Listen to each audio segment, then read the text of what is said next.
Bonjour.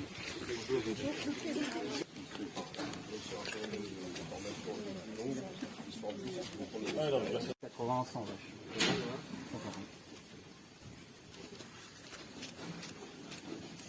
Et vous faites que des vaches? Élevage et culture. Blé, or. Il y a aussi des grosses incohérences. Je sais pas, je vais prendre l'exemple des veaux, l'élevage des veaux. Les veaux, je les élève, je regarde certains, les autres je les vends. Il y a 15 ans, je les vendais à 8 jours.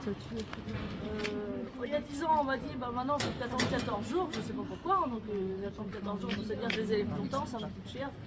Et demain, on va me demander de les vendre à 28 jours. Pourquoi? J'en sais rien pour le bien-être animal, mais je vois pas pourquoi mes animaux, s'ils partent à 28 jours, ils sont pas moins stressés que s'ils partent à 14. Moi, je vais devoir investir davantage pour les élever plus longtemps, ça va me demander du temps, pour pas de rémunération en plus.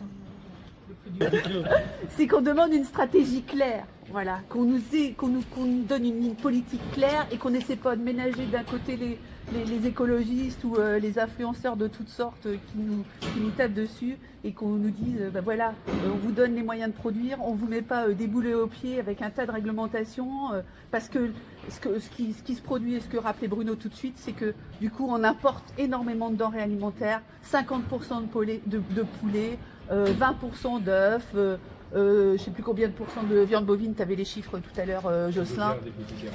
On devient déficitaire en viande bovine et demain on se met en danger parce qu'on est l'agriculture selon des études la plus durable au monde et on se met en danger parce qu'on est dans une situation de décroissance.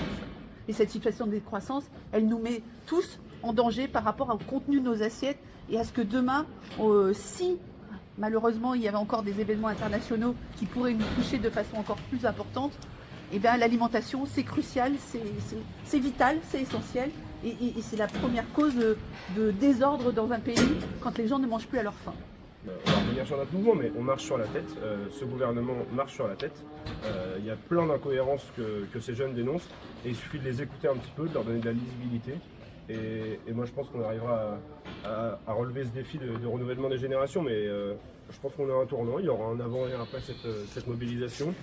Maintenant, nous, ce qu'on demande, c'est des réponses et des actes. On ne veut pas de mesurettes, on veut des vraies mesures. Et on veut que ça soit écrit, quoi. Moi, je n'ai pas envie juste d'écouter M. Attal faire un discours devant les médias, c'est pas du tout le but. On veut quelque chose d'écrit. Et je peux vous jurer qu'on saura aussi faire preuve d'imagination si vous ne respectez pas le calendrier. Ça veut dire que les agriculteurs doivent vivre. Ils doivent vivre de leur travail, c'est ce qu'ils veulent. Vous l'avez tous dit, et j'ai toujours entendu ça de la part de tous les agriculteurs que je rencontre. On veut vivre de notre travail et pas des aides. Vivre de son travail, ça veut dire vivre d'un revenu, ça veut dire vivre avec des prix qui sont fixés justement.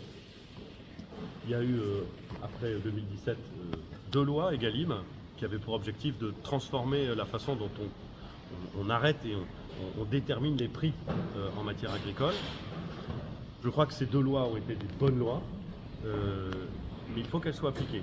Et il faut qu'elles soient appliquées de façon transparente et de façon générale. Et je crois qu'aujourd'hui, vous l'avez souligné, il y a un certain nombre de problèmes dans l'application de la loi, et donc dans la détermination du prix, et donc dans le revenu des agriculteurs. Ce qui est frappant en France, c'est que bien souvent, on va au-delà de la réglementation européenne, et on crée des normes supplémentaires à la réglementation européenne. Je pense que c'est un défaut dont nous devons nous départir si nous voulons être au niveau de nos concurrents et si nous voulons produire dans de bonnes conditions.